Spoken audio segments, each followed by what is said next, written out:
Bonsoir les amis, j'espère que vous allez bien, j'espère que vous êtes en forme, vous avez passé une belle journée. On se retrouve aujourd'hui en direct ce soir dans la tournée Sparte 360.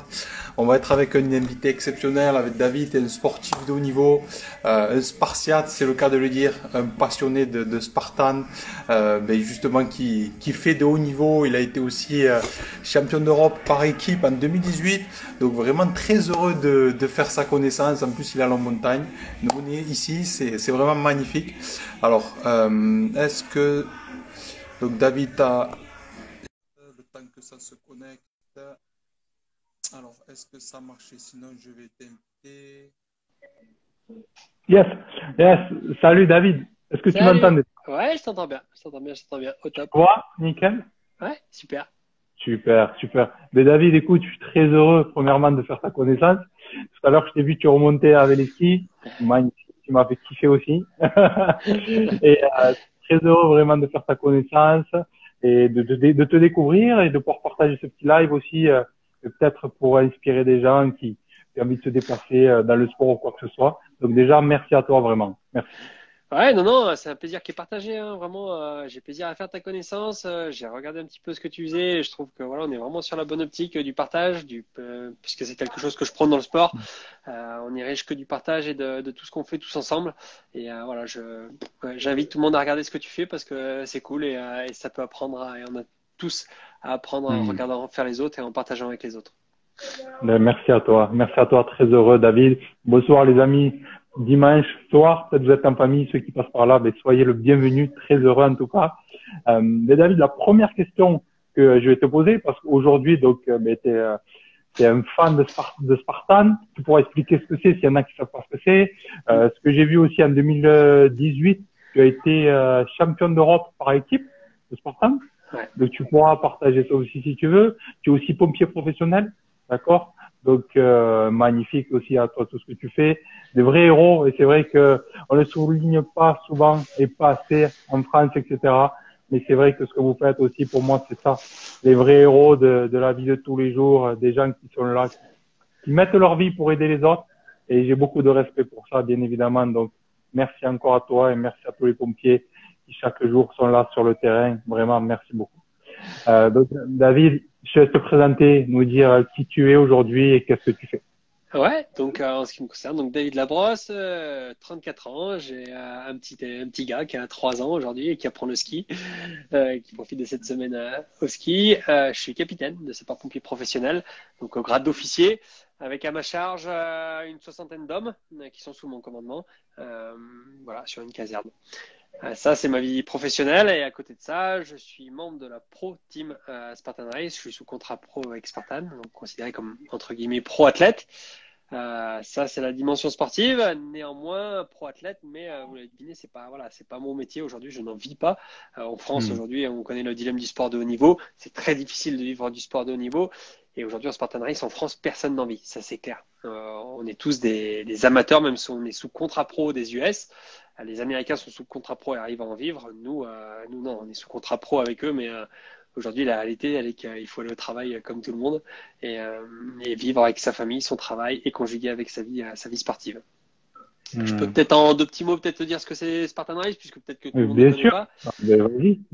En résumé, Spartan, on va dire que c'est un trail sur lequel on va rajouter des obstacles. Au beau milieu de trail, en pleine montagne, on va retrouver un grimpé de corde, on va retrouver un sac de 30 kilos à porter, on va retrouver des barbelés sous lesquels il va falloir ramper, tout un tas d'exercices qui regroupent à la fois de la force, de la robustesse, mais aussi de l'agilité et de l'intelligence. Donc voilà, c'est un trail sur lequel on rajoute des obstacles. Donc c'est un pseudo, certains diront parcours du combattant type armée, sauf que c'est en pleine nature et que des fois la nature est elle-même un obstacle. L'élément naturel est un obstacle pour Spartan Race. Ah, magnifique. Magnifique, David.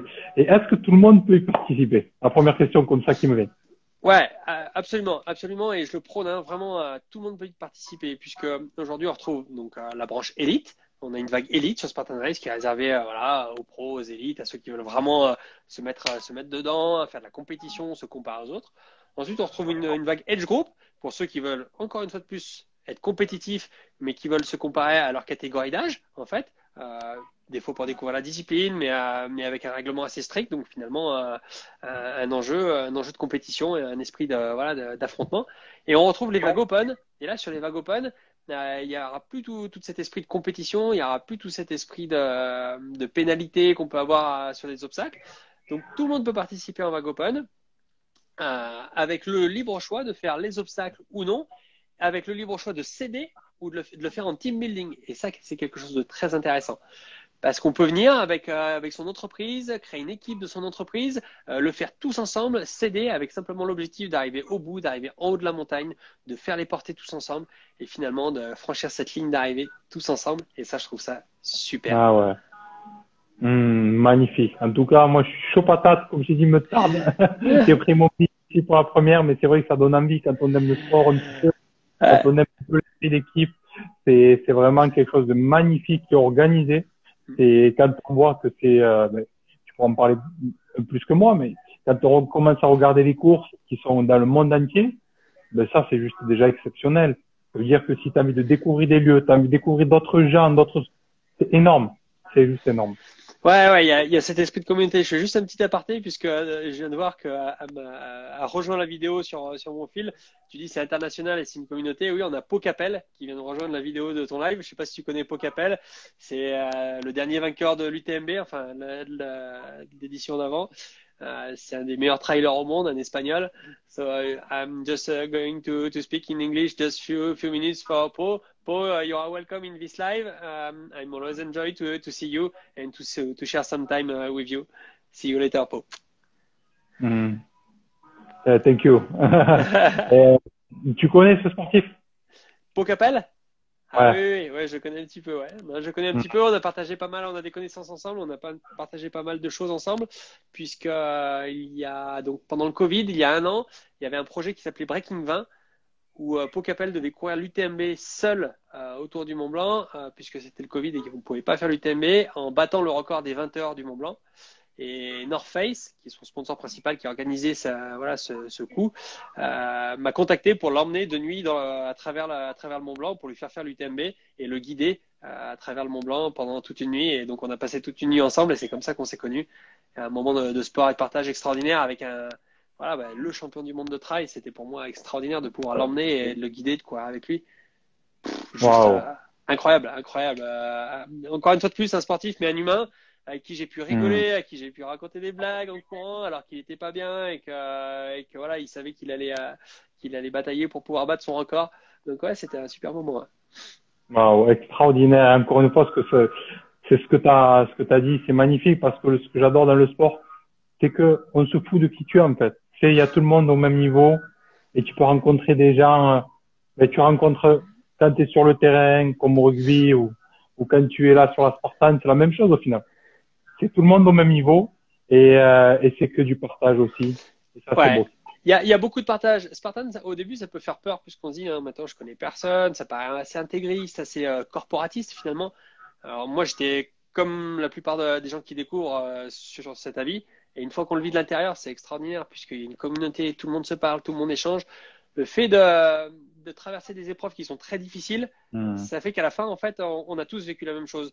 L'open, le catégorie d'âge ou l'élite, on a vécu la même chose, on a eu le même sentiment.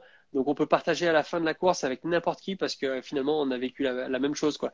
Après, à des degrés, à des intensités différentes, mais c'est extraordinaire. Moi, j'ai plaisir à partager avec les Open parce que, ils sont allés au bout d'eux-mêmes et en fait, mais moi aussi, je suis allé au bout de moi-même. C'est génial. C'est très communautaire et très riche. Ouais, c'est un sport qui réunit en tout cas. C'est vrai que c'est magnifique. Et David, donc la question que je te pose aussi sur toi, c'est aujourd'hui on comprend que tu es un sportif, que tu aimes le sport de haut niveau, te dépasser, etc. Mais comment ça a commencé pour toi? Est-ce que petit, tu aimais le sport ou est-ce que c'est tes parents qui t'ont mis là un petit peu pour faire quelque chose? Comment ça s'est passé? Ouais, parcours un petit peu atypique, on dira. Enfin, je dirais parce que moi, je suis issu d'une famille qui est pas du tout sportif. Hein. Mes parents sont pas du tout sportifs. J'ai une sœur, elle l'est pas du tout. Mais quand je dis pas du tout, pas du tout. Moi, j'ai jamais fait de sport avant l'âge de 12 ans. Avant l'âge de 12 ans, j'avais jamais fait de sport. Je savais pas ce que c'était. Je jouais au foot dans la cour de récréation, mais c'est tout. Et à 12 ans, je découvre un truc extraordinaire au collège, le cross du collège. Et là, ça matchait direct. cross du collège, voilà, je découvre ça. Ensuite, je tombe sur un prof de PS qui me dit, tiens, toi, viens faire de l'UNSS. Il y a les crosses à faire. Tu viens de gagner le cross du collège via l'UNSS. Et bah ouais, je découvre l'UNSS. Je découvre les crosses à l'UNSS, les championnats régionaux, les régionaux académiques, ça s'appelait à l'époque. Et ensuite les championnats de France. Et là, je découvre ce que c'est que le sport, quoi. Et je m'y mets. Je m'y mets à fond et j'ai toujours aimé toucher à tout, ce qui fait que j'ai continué à faire du foot, du handball quand j'étais petit, de l'athlétisme forcément, jusqu'aux sélections nationales, cadet, minime, cadet, junior sur 400 mètres et le petit parcours atypique sur 400 mètres que j'ai pu avoir aux portes de l'équipe de France. Ouais. Ah, excellent. Ce que tu dis, c'est que ça part à l'école en fait. On te propose, tout le monde connaît le cross, une course qui se fait tous les ans ou quoi que ce soit. Et tu t'inscris et qu'est-ce qui fait que tu prends plaisir à ça? Eh ben, je prends plaisir parce que je gagne le cross du collège et que là, on se met à croire en moi en fait. Mon prof de PS a été extraordinaire à cette époque-là et il me dit non mais c'est extraordinaire ce que tu viens de faire. Tu peux vraiment faire des choses chouettes. Et là, je m'aperçois qu'en fait, ouais, à l'école ça marchait bien, très bien, j'ai toujours eu des bons résultats, mais qu'en fait, je peux être reconnu dans quelque chose qui est différent des autres. Et donc, je me dis bon, allez, pourquoi pas. Et je me mets à me faire plaisir à courir. Parce qu'en fait, je courais au feeling, à l'envie, au plaisir, voilà, sans contrainte. Et voilà, j'ai vraiment mordu. Enfin, moi, aujourd'hui, quand on me dit l'UNSS c'est inutile à l'école, non, non, non. Et moi, j'en suis le plus bel exemple. L'UNSS permet de détecter des jeunes, permet de donner le goût du sport à certains qui ne savaient pas ce que c'était. Moi, je savais pas ce que c'était que le sport. Donc, vive l'UNSS à l'école et le sport à l'école. Grave, grave. Et c'est vrai. Et encore en France, je trouve, pour ma part, qu'il n'y en a pas assez de sport. Mais heureusement quand même qu'il y a des branches comme ça et des possibilités, des options. Et magnifique. Donc, comment ça se passe? Alors, tu as ton parcours dans l'athlétisme. Donc, tu commences à voir que tu fais des bons résultats. On commence à te remarquer. Qu'est-ce que tu te dis à ce moment-là? Est-ce que tu te dis, attends, je commence à voir qu'il y a du potentiel, on commence à t'intéresser à moi, il y a peut-être quelque chose à faire. Comment ça se passe? Ouais, mais voilà, c'est exactement ça. Les stages de comité arrivent, les stages de ligue, ligue régionale, donc, et ensuite les stages nationaux arrivent où j'ai des sélections et on commence à me dire avec la FFA, bah voilà, toi, ton parcours, puisque sur la FFA les parcours sont très cadrés, ça sera ça, ça, ça et ça, et ça va passer par telle étape. Sauf que moi déjà là, à ce moment-là de ma vie, j'étais jeune sapeur-pompier aussi, donc en école de jeunes sapeurs-pompiers, une branche différente, hein, pas à l'école scolaire, hein, et que il fallait aussi que j'assiste à mes cours de jeunes sapeurs-pompiers et qu'on me demandait à cette époque-là en FFA de consacrer l'intégralité de mon temps à ça. Ce qui fait que là, en junior 1, ça a clashé, je lâche totalement l'athlétisme, la FFA, et voilà, je dis tant pis, je fais une croix sur ma carrière, un petit peu, voilà, je t'en ai parlé tout à l'heure, un petit peu dégoûté du sport de haut niveau. Je raccroche les baskets et je me jure que que je remettrai jamais les baskets. Ce qui s'est passé pendant 10 ans. Pendant 10 ans, j'ai pas mis une paire de baskets pour aller courir, mis à part pour aller courir après un ballon de hand, un ballon de volley, un ballon de rugby aussi. J'y suis passé en universitaire. Et je découvre tous les sports, le freeride, le canyoning, la plongée, sur lesquels je passe pas mal de niveaux. Jusqu'à 10 ans plus tard où je découvre la Spartan Race à tout hasard. Tout hasard parce qu'en fait c'est à la caserne où les mecs me chambrent un jour à la garde en me disant capitaine, on voit comment vous entraînez, on a vu ça à la télé, tenez regardez, mais on pense que vous n'êtes pas capable. Donc là forcément c'est comme le monde du rugby, hein, tu le diras pas le contraire, hein, le monde du rugby voilà, ça pique, donc je regarde cette vidéo de Spartan Race et puis je me dis ouais chouette, ça a l'air sympa. Et en 2017, fin 2017, je m'inscris à ma première Spartan Race à Le Castellet, en élite directement. Et je match complet avec Spartan. Et depuis, non seulement j'ai remis des baskets, mais je prends plaisir à m'entraîner, plaisir dans tout ce que je fais, plaisir à courir. Et l'avantage de Spartan, c'est que c'est divers et varié. Il y a de la muscu, il y a du crossfit, je fais du ski de rando, je fais du freeride, je fais du ski de fond. La multitude de sports qui me permettent de me préparer, c'est extraordinaire.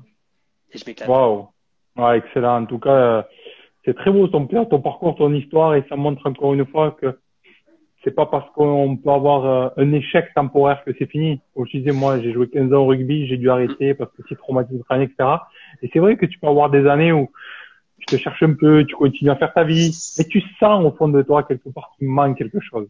Ouais. Parce que vas-y. Non, vas-y, ouais, je vais refaire ton idée, je pense. Parce que quand tu sais ce que c'est, quand tu t'es donné les moyens, où tu es rentré dans une structure, tu t'entraînes 2 fois, même 3 fois par jour pour développer. Le jour où ça s'arrête, retourner dans la vie d'un civil, c'est pas facile. Ouais, et puis je pense qu'en tant que sportif, même enfin dans la vie de tous les jours, l'homme a besoin d'objectifs pour avancer dans la vie. Et en tant que sportif de haut niveau, on fonctionne avec ces objectifs-là, on a besoin de ces objectifs. Et quand ça s'arrête, mais il y a quelque chose qui nous manque. Alors moi, j'ai eu la boulimie du sport pendant 10 ans. C'est pour ça que j'ai tout fait à outrance, même de manière démesurée. Enfin voilà. Aujourd'hui, j'ai une pratique du canyoning qui est extrême, que j'ai développée pendant ces 10 ans-là, puisque voilà, aujourd'hui, je fais des sauts à 28 mètres de haut dans des petites gouilles d'eau. Donc, j'ai eu cette boulimie du sport qui a, on va dire, pallié à mon manque d'objectifs. Et puis, quand j'ai redécouvert le sport de haut niveau, le fait de se remettre des objectifs, se remettre une préparation, ouais, c'est ce qui nous fait avancer et c'est ce qui nous aide à nous surpasser, ouais, bien sûr. Excellent, excellent. Si tu avais 3 conseils, David, pour aller à l'essentiel, des personnes peut-être qui regardent le live, qui regardent en replay ou sur YouTube, dans 1 an ou dans 10 ans même, et peut-être des sportifs qui étaient jeunes comme toi, comme nous, qui avaient peut-être 15 ans, 16 ans, et qui se disent, mais ouais, moi aussi, j'aimerais peut-être un jour, comme David, pourquoi pas faire des Spartans, être dans une grande équipe ou atteindre un objectif. Toi qui as ce parcours-là maintenant de sportif, si tu avais 3 conseils, pour toi les plus importants que tu aimerais donner justement pour des jeunes qui eux aussi ont envie de pouvoir atteindre leurs objectifs, qu'est-ce que tu leur donnerais? Le premier, et pour moi, c'est un principe de vie, faites-vous plaisir. Faites-vous plaisir dans ce que vous faites et vous avancerez et ça va payer. Moi, aujourd'hui, voilà, je ne fais rien si je ne prends pas de plaisir à le faire. Si j'ai une contrainte, si ça ne me fait pas plaisir, je fais pas. Je fais pas. Je me suis contraint, j'ai fait. Non, ça marche pas. Au bout d'un moment, t'es lassé. Donc, faites-vous plaisir. Après, une fois qu'on se fait plaisir, le problème, deuxième conseil, croquez la vie. Croquez la vie à pleines dents parce qu'une fois que vous vous faites plaisir, en fait, on n'en a qu'une vie. Donc, continuez à fond dans ce que vous faites. Se faire plaisir, croquez la vie à pleines dents et mine de rien, quand même, préservez votre corps. Votre corps, voilà, c'est la machine qui vous fait avancer. Le jour à les casser, c'est la chose la plus malheureuse qui puisse nous arriver. Donc, ouais, on se fait plaisir. Ok, il faut croquer la vie à pleines dents, mais à un moment donné, prenez soin de votre corps, puisque si vous voulez qu'il vous le rende et si vous voulez qu'il dure, il va falloir en prendre soin. J'ai un adage, moi, qui dit, voilà, il faut être et durer. Aujourd'hui, ouais, je suis, ok, c'est bien, je suis, ouais. Mais il faut aussi que je dure. Et ça, j'y pense tous les jours. C'est pour ça aussi que je varie mon activité physique. Il n'y a pas que de la course à pied. Il y a du vélo, il y a du ski de fond, il y a du rando, il y a du sport-co qui amène plein de choses.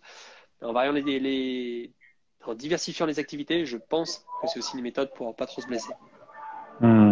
Magnifique. Je pense que tu l'as connu, tu as connu la blessure, tu sais ce que c'est, je pense. Exactement. Et c'est vrai, quand tu peux plus marcher, comme moi, pendant 4 mois, je peux plus marcher, ou tu as le pied qui est à l'envers, ou voilà, des luxations, des machines, enfin, voilà, plein de choses quand tu es sportif de niveau. Et c'est très intéressant, la dernière chose, David, que tu as partagé, et justement, je vais rebondir à ça, parce que c'est toujours cette grande question autour de comment performer, tu vois, en gardant le plaisir et en évitant de se blesser. Parce que tu le sais, c'est une frontière minime quelque part. Comment toi tu gères cette chose-là? Excuse-moi, j'ai pas eu le début de la question, hein, du coup, j'ai eu une petite coupure. Excuse-moi, David. Alors, je te reprends la question. Tu m'entends là? Ouais, j'entends. Ok. Et je te demandais, donc, le dernier conseil que tu partageais, très intéressant, et notamment, tu disais préserver le corps, et tu le sais quand on est qui on est, quand on ne se ment pas, quand on a besoin de se dépasser, de chercher des performances, on est toujours à la limite, tu vois, de la blessure, de la cassure. Et toi, comment tu gères ça, justement? Le fait de performer, garder le plaisir et d'éviter la blessure. J'ai appris à m'écouter. C'est quelque chose de très dur, mais ça, j'ai appris à m'écouter. Et j'ai appris à m'écouter notamment en m'entraînant avec d'autres, notamment à quelqu'un avec qui je m'entraîne, qui a un sparring en ce moment, qui s'appelle Cédric Jacquet, qui est un athlète de haut niveau en FFA, qui est bien plus vieux que moi. Il est master. Et lui, il incarne ce être et durer. Il y a des gens comme ça dans le sport qui incarnent ce être et durer. Donc, j'ai appris à les écouter.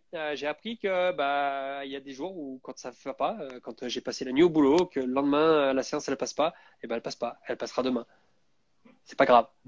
Mais j'ai longtemps culpabilisé en me disant, mais c'est pas possible. Elle doit passer, elle passera maintenant et pas demain. C'est pas de voilà, je fais pas de la procrastination. Ben non, non, non, non. Et à un moment donné, il faut arrêter d'être bête. Il faut simplement savoir s'écouter un minimum. Et puis après, voilà, j'essaie beaucoup de me complémenter. Voilà, en complément alimentaire là-dessus, j'ai vraiment, voilà, changé mon alimentation là-dessus, au moins sur les compléments alimentaires. Alors, parlez-moi pas de régime alimentaire, hein. Moi, je suis un épicurien, donc non, moi, je mange, j'aime le vin. En plus, c'est un plaisir pour moi le vin, donc voilà, je bois du vin. J'ai pas de peine à le dire et j'aime manger, donc j'ai pas de régime alimentaire. Par contre, je complémente mon corps parce que je sais il y a un certain nombre d'heures d'entraînement où après le corps ne pourra plus de toute manière, avec l'alimentation, subvenir à mes besoins. Tu sais, enfin voilà, alors tu dois sans doute connaître, hein, il y a quelqu'un qui m'a beaucoup inspiré, c'est Raphaël Poulain, qui était un rugbyman, Picard, qui a écrit un livre quand j'étais Superman et qui en a fait des conférences du coup. Et voilà, quand il a sorti ses conférences, il y a déjà maintenant peut-être 5-6 ans, ça a un petit peu bouleversé ma vie et je me suis dit, mais attends, je pourrais être pareil un jour. En fait, tu passes du statut du super champion à rien. Et ouais, j'encourage tout le monde à le lire parce que c'est une grosse leçon d'humilité en fait. Alors ouais, on pourrait dire ouais, un rugbyman qui écrit un livre, ouais, super, super la littérature. Ouais, allez-y, lisez-le. Lisez-le parce que c'est plein d'humilité, ça t'apprend beaucoup sur la vie et tu vois par où il est passé. Raphaël Poulain quand j'étais Superman pour le coup. Ouais, ça vaut son pesant d'or. Mais exactement, mais exactement. Et c'est aussi pourquoi on fait ce genre de live, parce que dans tous ces lives, toutes les personnes, c'est un peu à cœur ouvert. C'est-à-dire, oui, c'est bien quand tu es dans la lumière, mais tous les sportifs que j'ai interrogés, ils ont eu des grands, des doubles champions, des triples champions du monde, qui ont eu des grands moments difficiles, ou même des fois se dire, ben, tu as deux doigts d'arrêter. Et c'est la réalité aussi. Et il y a plein de difficultés à côté. Et c'est vrai que souvent de l'extérieur, quand on n'est pas dans le monde au haut niveau, on peut se dire, ah, c'est super, ils ont les médailles, c'est facile pour eux. Non, c'est jamais facile. C'est beaucoup de... La médaille, c'est le résultat final d'un long processus, en fait. Oui, c'est bien. Tu vois, moi, 2018, comme tu le disais, champion d'Europe, la Marseillaise. Il y a un truc qui t'arrive qui est extraordinaire. En fait, t'es sur un nuage, t'es satellisé, waouh. Et en fait, ça, c'est le résultat. C'est le résultat, c'est la fin. C'est la fin d'un long processus où, en fait, ouais, t'es passé par plein d'étapes et ces étapes, elles passent par tout ce qu'on vient de dire. Se préserver avant tout, la blessure, le doute. Est-ce que je vais y arriver? Est-ce que je reviendrai? Est-ce que je reviendrai pas? Est-ce que finalement les autres sont pas encore plus forts qu'avant? Et ça c'est quand même assez dur. Excellent, David. Quel est ton objectif aujourd'hui en tant que Spartiate, en tant qu'athlète élite? C'est quoi ton objectif concrètement?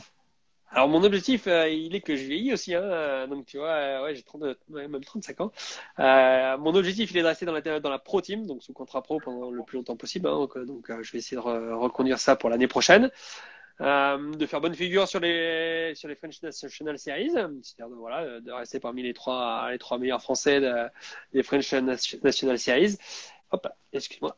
Et puis on va essayer de faire bonne figure sur les grands championnats comme les championnats du monde à Sparte en novembre. Donc faire bonne figure, ça veut dire rentrer dans les 20, hein, dans les 20 de ces championnats du monde, dans les 20 meilleurs athlètes mondiaux. Donc on va essayer. Magnifique, magnifique. Mais justement, j'ai une question pour toi par rapport au championnat du monde. Comme tu sais, je t'ai dit que ça m'intéressait. Est-ce que tu vas me parler pour comment ça fonctionne, s'il y a des gens que ça peut intéresser? Parce que oui, il y a des courses où, en gros, il y a des courses peut-être pas loin de votre ville, en France, à Madrid, à Tenerife aussi, il y a une course ici. Donc, tu peux faire des courses. Ok, c'est cool. Mais justement, parle-nous un peu de ce que c'est, ce championnat du monde. Alors, ces championnats du monde trifecta, c'est à Sparte. Donc, Sparte, c'est le site antique grec où on va réaliser donc les championnats du monde trifecta. Trois courses en deux jours. Alors maintenant, 3 courses en 3 jours.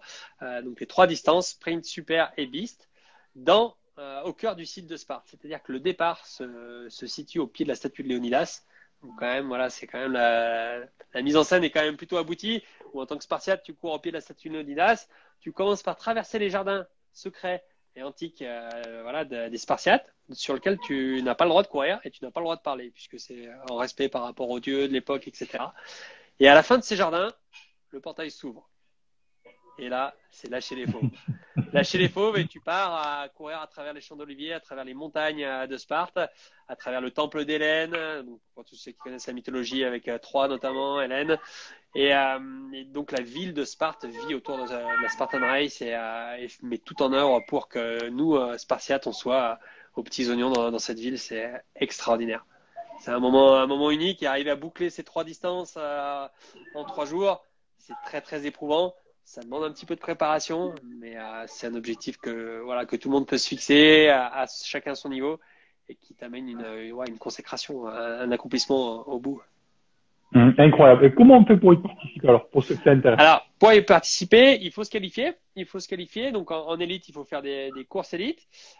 Donc, il faut faire une trifecta dans l'année, c'est-à-dire réaliser les 3 distances dans l'année et vous obtiendrez votre billet pour ces championnats du monde. Donc, que ce soit en élite, en catégorie d'âge ou en open. L'open, il faut qu'il fasse une course sprint, une course super et une course beast dans l'année, ce qui lui donnera son ticket et le droit de participer à ces championnats du monde trifecta.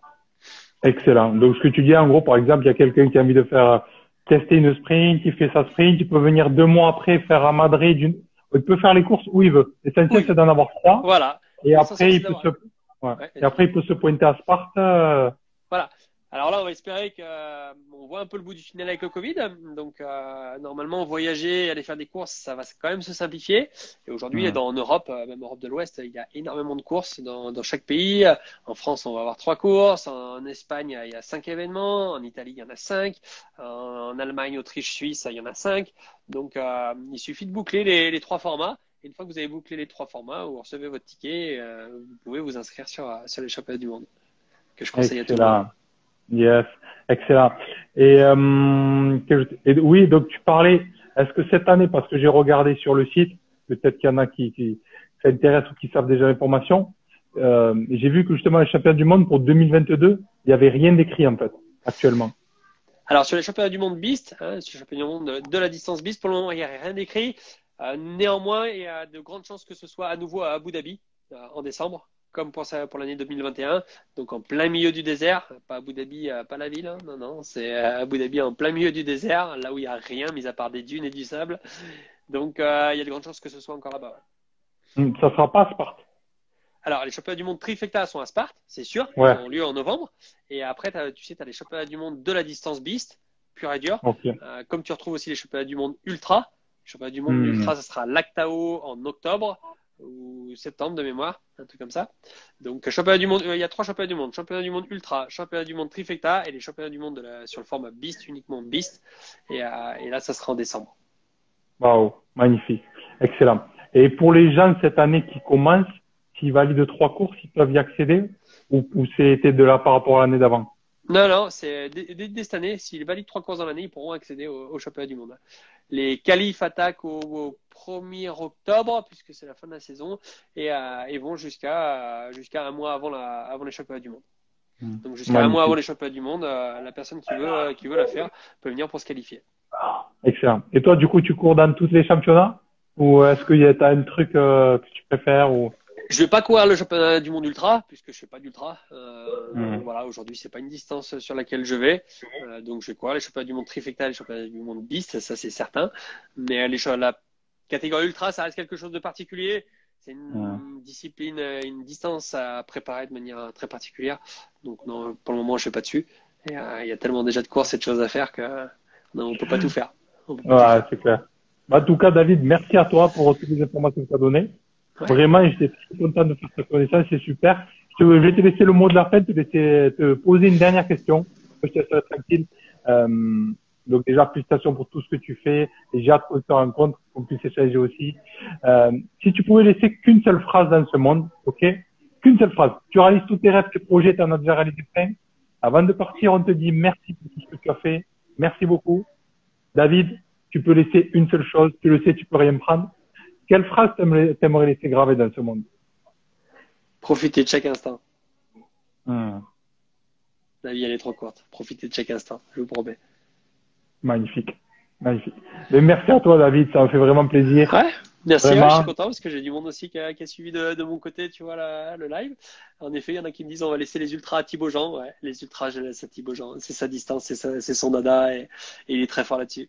Merci à toi. Je te remercie pour cet échange. Voilà, j'aime bien ce procédé et c'est la bonne voie. Donc, j'invite tout le monde à suivre et à regarder ce que tu fais. C'est top. Ben, merci David. Et puis j'ai hâte. Moi, je vais tout faire pour être à Sparte là-bas. Donc, j'espère qu'on se verra. Et puis, merci à vous les amis. Passez une belle soirée. Et puis à très vite. Ouais, à très vite sous le soleil de Tenerife. Merci à toi. Salut, Ciao. ciao.